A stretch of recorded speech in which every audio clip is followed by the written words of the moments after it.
Visa lodge गर्दाखेरिको पार्टमा चाहिँ हाम्रो के कस्तो एक्सपेन्सेस स्टुडेन्टले बियर गर्नुपर्छ सर? ओके, सो त्यो त राम्रो क्वेसन सोध्नु भएको छ मिसले। सो त्यो अगाडि चाहिँ हाम्रो सर्टेन डकुमेन्ट्सहरू अझै क्लियरिफाई चाहिँ हामीले गर्छौँ। सो तपाईँलाई भिजा अप्लाई गर्नु अगाडि सर्टेन डकुमेन्ट्सहरू चाहिँ चाहिन्छ। सो त्यो डकुमेन्ट्सहरू भनेको फर्स्टमा हजुरलाई एउटा कास्ट लेटर चाहियो, जुन चाहिँ मिसले भनेअनुसार युनिभर्सिटीले इस्यु गरि नै हाल्छ। त्यसपछि हजुरलाई एकाडेमिक डकुमेन्ट्सहरू चाहिन्छ, जुन अघि पनि मैले भनेको थिएँ, ती डकुमेन्ट्सहरू लिनु पऱ्यो। त्यसपछि एलओआर, अनि त्यसपछि मिडियम इन्स्ट्रक्सन। यदि मिडियम इन्स्ट्रक्सन छैन भने इपिटी लिएर जानु पऱ्यो। यदि हजुरको ग्याप छ भने वर्क एक्सपिरियन्स पनि लिएर जानुपर्छ।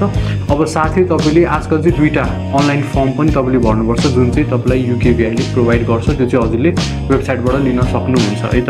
अब साथै तपाईँलाई एनओसी पनि बोकेर जाँदा ठिक, किनभने कहिलेकाहीँ त्यो पनि मागिदिन्छ। अफर लेटर हजुरले बोकेरै गर्दा राम्रो, किनभने त्यो हजुरको युनिभर्सिटीले प्रोभाइड गरेको कुरा भयो।